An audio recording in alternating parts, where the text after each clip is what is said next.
Okay, welcome in, welcome in, welcome in, welcome in, welcome in. Okay, levels checked, no intro music, working on it. Ladies and gentlemen, welcome to another episode of what I like to call Law Enforcement and Me.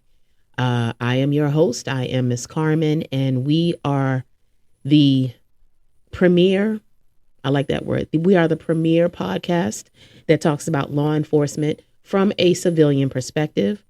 I myself, I am Miss Carmen, and of course, my partner who definitely chimes in on this way more than I can ever ask him to. Tim Santoro. Tim also chimes in when he can, and he is actually helping me quite a bit with this platform. So I'm going to thank him. You all know that I shout him out in every episode. That is Tim Santoro of Las Vegas, Nevada, and his security company, Tactable Security Solutions. Just to remind everyone, Tim is my liaison into law enforcement. He is law enforcement trained. He has gone through a police academy here or there, as I do believe it. And he also is very well versed in personal security. One of the things that he and I are working on in the future is one of his presentations that he does when he does go out into the world to teach under the Tactable Security Solutions umbrella. So stay tuned for that. But today is Thursday, November 6th. And I'm a few days late in putting this up. I really wanted to put this up on Tuesday, but I got caught up in a few things. I'm busy. I'm booked and busy. Besides the day job, I got so many other things going on. But what I wanted to talk about is actually something that happened right here in Baltimore.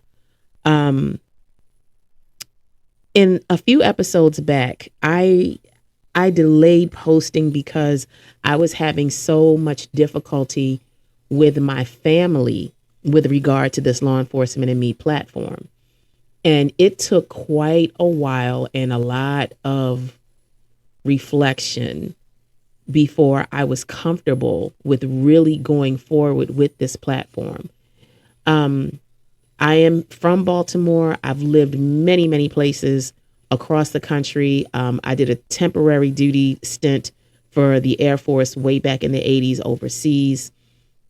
And so I think that because of the other side of my family who does encourage me to do law enforcement and who encourages me to learn what I can, and then the first side of my family who is totally against me doing this because of the it's so hard because you want to be a good person, you want to love both sides of your family, and to have this much of a divide, the yin and yang is so tumultuous, and it's such a hurtful feeling to know that your family looks at you sideways because you want to support law enforcement, but incidents like happened here in Baltimore back on October 28th. Now I'm going to read you the brief blurb of it. I'm quite sure you all saw it. So, the widely publicized incident involving a Baltimore Police Department officer chasing a person with a patrol vehicle, which resulted in the officer's suspension, occurred October 28th, 2025.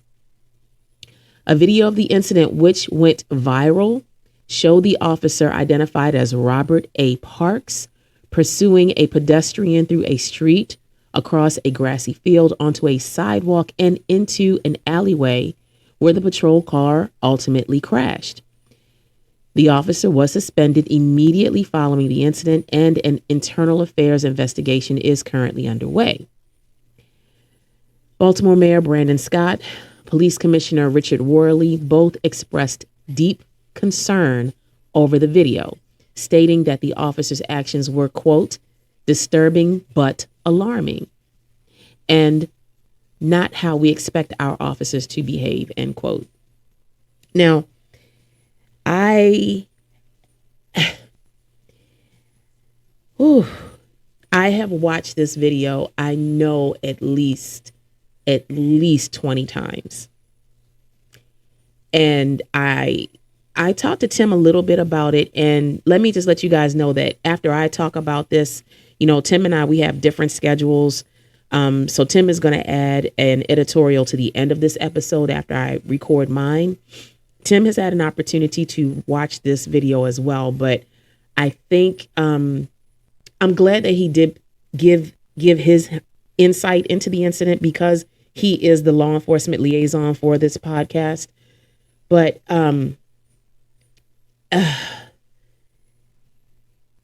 this was difficult. This was really, really difficult because I can understand why one side of my family feels the way that they do, especially when it comes to policing. And this incident is a prime example of why my family hates the fact that I have this platform.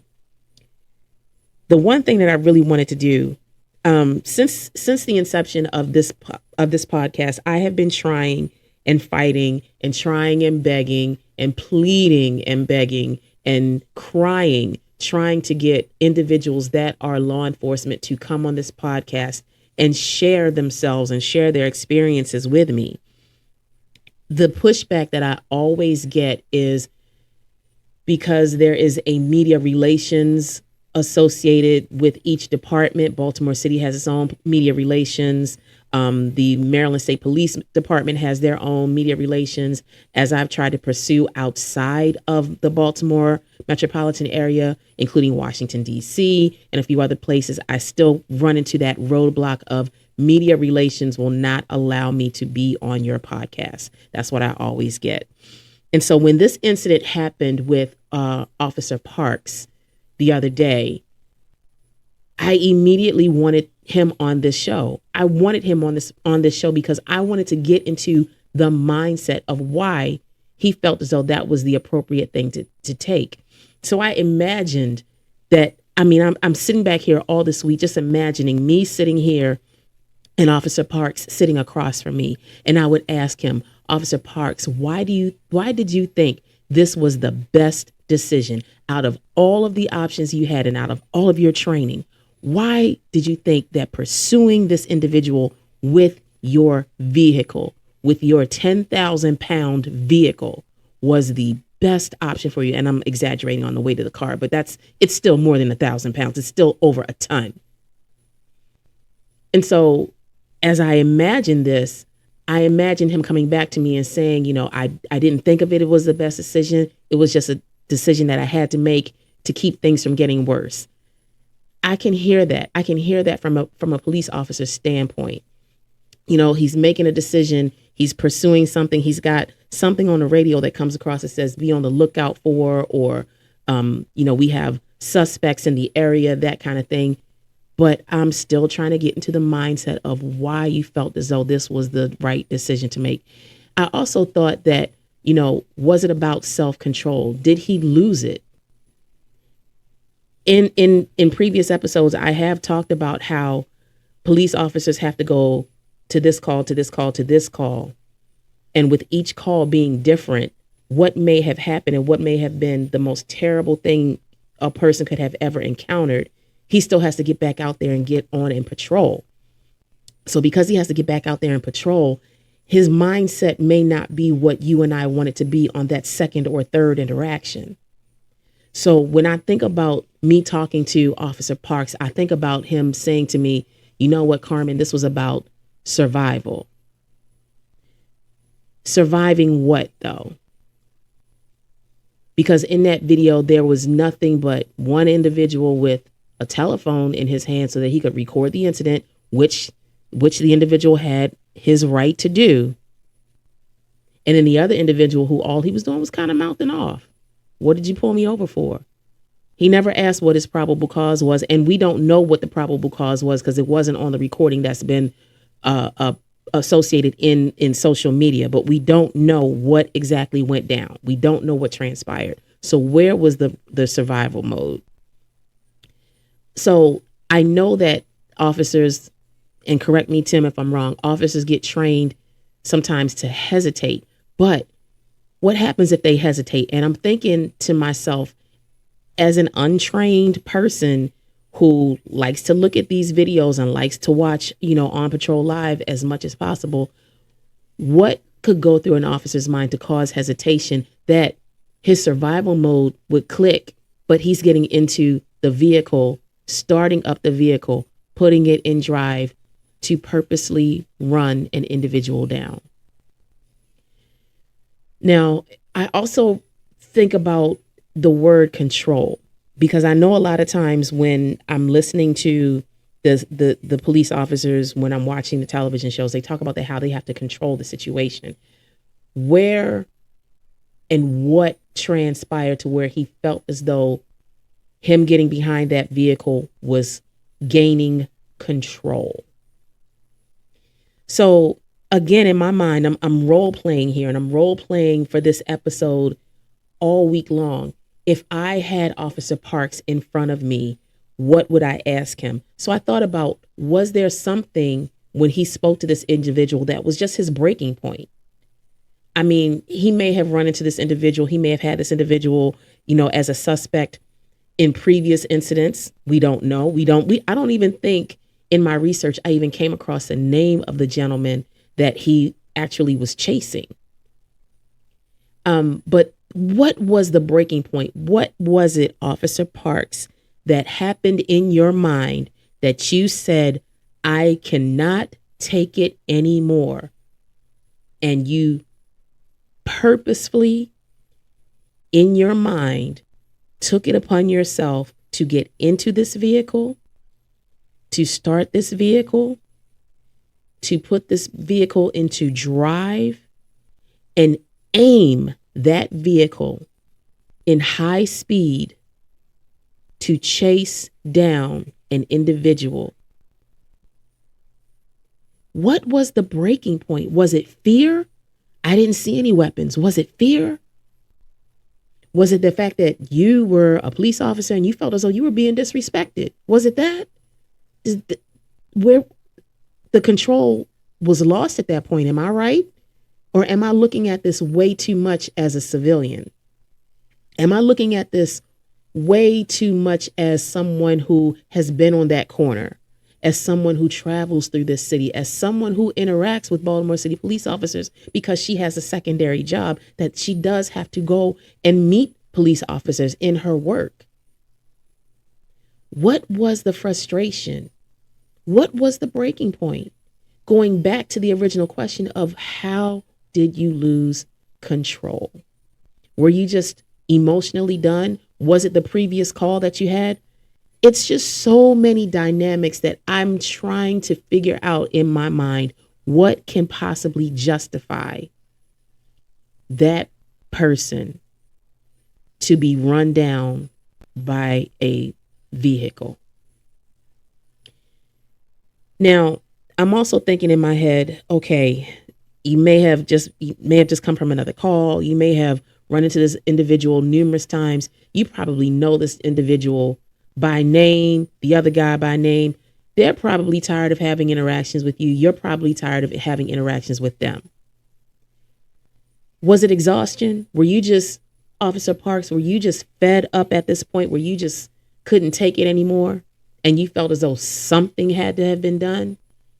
Instead of you putting the car in reverse and leaving the scene because you weren't getting the cooperation, and you know that these were suspects. These were not confirmed. These were just suspects that you wanted to, were you unable to call for backup? I've seen too many times, even just on regular traffic stops, I've seen it on All Patrol Live. One police officer pulls the vehicle over. They talk. The police officer feels as though, you know what, I cannot do this by myself. And he'll call for backup. It's not in the video. So, Officer Parks, I need to know, did you not have an opportunity to call for backup? I know things go super quickly. I've seen it as a 4-season watcher of On Patrol Live. I know Tim has seen it as over 20 years, I think 30 years of watching cops on television. What was the breaking point? Did you forget the training? Am I wrong? Me hosting this platform of law enforcement and me, am I wrong in my thought process?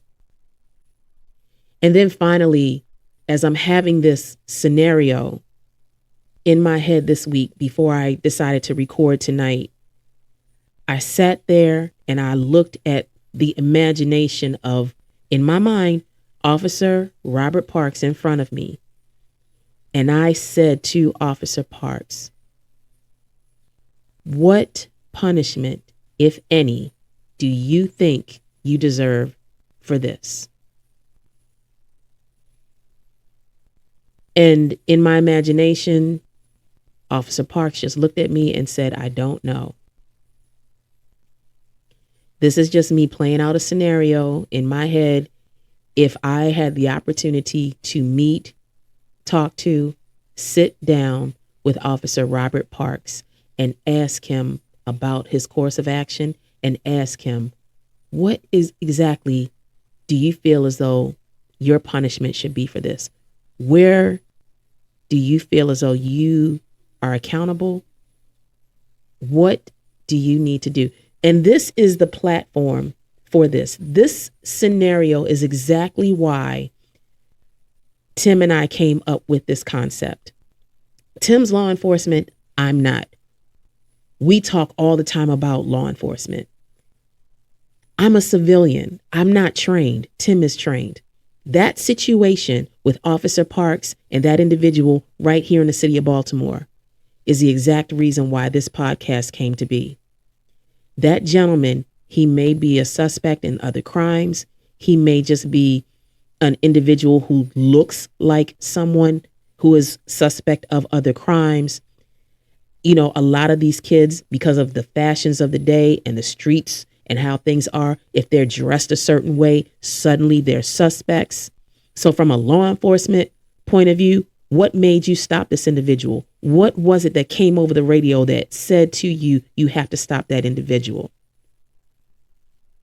That's my civilian side talking. And then on the law enforcement side of it, I want to know from Officer Parks, after all of that training, you became a Baltimore City police officer in 2020. You've been a police officer since 2020. That's 5 years. 5 years of being out there. 5 years of knowing this city. 5 years of knowing the neighborhood that you patrol. What was your breaking point that all of that training went behind the wheel to run somebody down? Okay, taking a deep breath, decompressing here because I'm definitely a little upset, but I don't want to be. I don't want to be this upset. I want there to be a connection. I want us to be able to bridge that gap. This lapse in communication is the primary reason why I created this podcast. So before I chime off, I want to thank you all for listening to me. I really want you guys to reflect on everything that I've talked about, because there are a few things that we talk about here. We talk about accountability. We're talking about the mindset. We're talking about a flawed system. We're also talking about human nature. People make choices a lot of times without thinking. I don't think either Officer Parks or those individuals who were recording and the gentleman who was running, I don't think that everybody made the best choices in that situation. So where are the flaws, and what can we all do collectively, as a community? What can we all do collectively to get that mindset to change? Because this is so sobering for me to come off of the episodes of the essay that I wrote, where you either have the career officer who's not afraid to be out there on the beat for 25 to 30 years versus the officer that's just all about climbing the ladder to get to the next point, to get to the next point, to possibly run for office. So they don't really understand the streets anymore because they've climbed that tree, climbed that echelon so high. But this is the conversation that has to be talked about all the way around. Oh boy. Guys, I'm sorry. I have rambled. You guys know that I've rambled, but this was important. This was important. This one hit home for me in a lot of ways. Not only did it hit home for me because, like I said a few episodes ago, you guys heard me talk about how conflicted I was with one side of my family because they hate the fact that I'm taking this project on. But the other side of my family is proud of me because I am taking this platform on. So I'm going to close this out. Thank you guys for listening. Please chime in. Make a comment underneath this broadcast. Tell me what you think. Tell me if you think that there should be some changes made. I will tell you this, please don't be disrespectful. Please don't do anything or say anything that's going to make you get blocked. I want us to have a decent adult conversation and talk about things, and don't put anything on the political spectrum. The political spectrum changes the trajectory, and we don't want that. Not on this platform, not when we're trying to merge this gap. So guys, until next time, I want you to stay safe, stay aware, stay human. Take a deep breath sometimes before you make a decision. Take a deep breath. That deep breath could definitely be the thing that stops you from making a crazy decision that could change your entire life. But I thank you guys. Coming up is Tim's commentary, and then this episode is going to close out. Until next time, guys, I appreciate all of the support. One last thing. I have so many different platforms. I'm a writer. I do voiceover work. I just got offered a big voiceover job that I'm getting ready to start on. But guys, a lot of times I do struggle with this platform. So if you could Cash App a couple of dollars, the Cash App is the tag for More Than the Wire, which is my writing platform. I would appreciate it so much. Let's have a deep dive and let's talk about things. I appreciate every last one of you, all you guys that download these episodes after I've posted it. I think the last time I looked, it was somewhere between 25 to 30 downloads. That's great for somebody like me that's just starting out on this thing. So you guys have no idea how thankful I am. But I'm going to close out, guys. This is Miss Carmen. This is Law Enforcement and me. Stay safe. Stay open. We'll talk soon. God bless you. Hey everybody, this is Tim Santoro.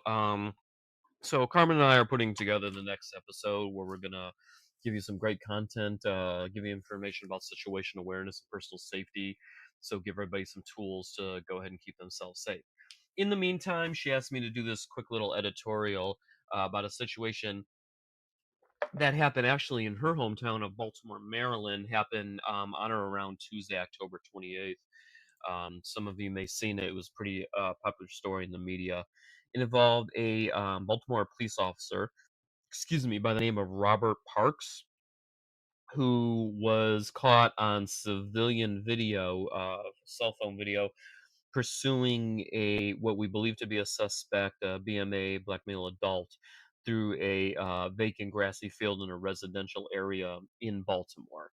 Officer Parks can be seen in a marked Baltimore police car, Baltimore police, yes, patrol car, going after this individual, coming quite close to them at a high rate of speed, um, nearly striking them at one point. So I'll just be flat out with it. Was Officer Parks' actions reckless and egregious? Absolutely, it was.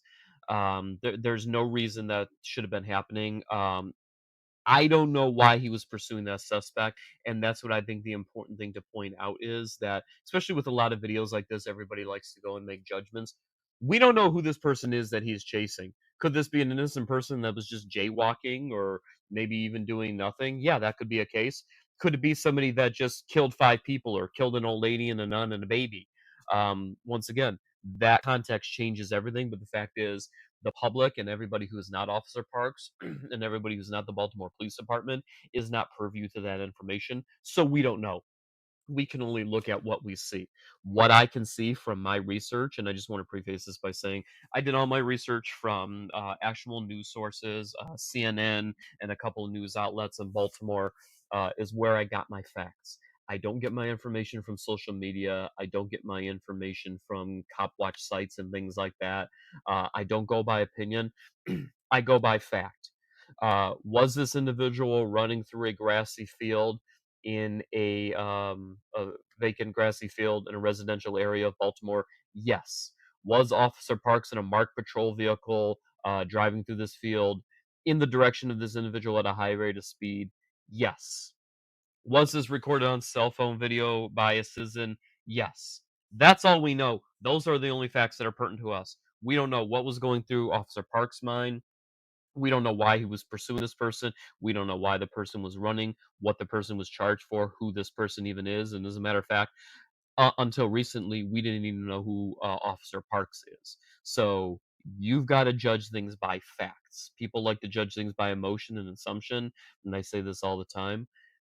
Police work has more Monday morning quarterbacking than the NFL ever has or ever will. Unfortunately, everybody likes to sit there in a calm, climate controlled environment and go, well, this happened, this happened, this happened, and the cop did this, this, and this, but not realizing that that cop had to make those decisions on the split second at that time. And by no means is this me saying what Officer Parks did was legitimate or acceptable. A couple issues that I do have here, though, and I want to make them come to light. The first is the way the media writes things. A lot of the headlines that I read is Baltimore cop tries to run over citizen. Okay, um, could his actions lead to him running over them? Yes. But do these news outlets know for a fact that that was Officer Park's intent was to run over this citizen with his marked patrol vehicle? No, we don't know that. That might be his truth, yeah, but we don't know that. So to me, it's kind of ignorant for the news outlets to put their headlines like that. But the news media sensationalizes stuff because that'll get you to read, right? That'll get you to read the article, to sensationalize, "Oh my god, I can't believe this." And then you click on that or you read that or it grabs your attention. That's the way the news media works, whether you like it or not. The other thing I have an issue with is the individual who recorded the video. Not saying he did anything wrong. By all means, he was well within his rights as a citizen. You know, everybody records everything. The world's on camera nowadays. I laugh with shows like On Patrol when people see the film crews. Oh, I don't want to be on camera. At the same time, they'll record every moment of their life and put it on social media. But I digress. Anyways, the individual did record this, but what he should have been is a good witness and went ahead and called 911 or 311 or whatever they have out there in Baltimore and said, "Hey, I'm at such and such a place on this corner and I see this happening. Could you please send help?" What I have a problem with is the fact that he went and he did two things that bother me. He went and he pursued the officer, pursued the vehicle by running after it. The vehicle did end up eventually turning around and going down an alley and hitting a dead end. And the individual who took this video pursued it all the way. What he's doing at that point is he's putting himself in danger. He's putting the officer in danger. He's putting the witnesses and the suspects of everybody else involved in danger. Um, there's no reason to insert yourself in police activity, and I urge the public to do this. If you see something that you feel is wrong, by all means report it, but it's not your job as the everyday citizen to insert yourself into police investigations, again, without all the facts, without all the know-how, because all you're doing is compromising about a dozen different factors. Witness something and then go ahead, get yourself to a safe place and report it. Please don't pursue it. Please don't insert yourself into it. The other thing that the individual did I don't like is, yes, you see Officer Parks driving aggressively and going through this field, bringing the car very close to this individual. And at the same time, the guy recording it is yelling at Officer Parks. So what is he doing at that point? Now you're distracting Officer Parks. So he's already driving recklessly and putting this other individual in danger. Now you're taking his attention away. So you're just taking another factor out of that and complicating things even more. Like I said, be a good witness, remove yourself from the situation. Um, so just to follow up, Officer Parks has been suspended. He is no longer an active police officer with Baltimore City Police, and it looks like he was also a volunteer firefighter for a jurisdiction called Jarrettsville Volunteer Fire Company in something called Harford County. That's in Maryland, also, I believe. He was suspended for that. I don't know if the two things are related, why he was suspended, but he is also suspended for that. Now, people have taken concern with some of the articles I read about the fact that there was an individual code in one. Well, I can't believe he was just suspended. Well, you got to realize that's suspended pending investigation. What that means is Officer Parks was suspended, and now the Baltimore City Police Department is doing an investigation into these actions. Um, Officer Parks has his due process just like anybody would being arrested and put in the criminal justice system. And he is entitled to that by the Constitution.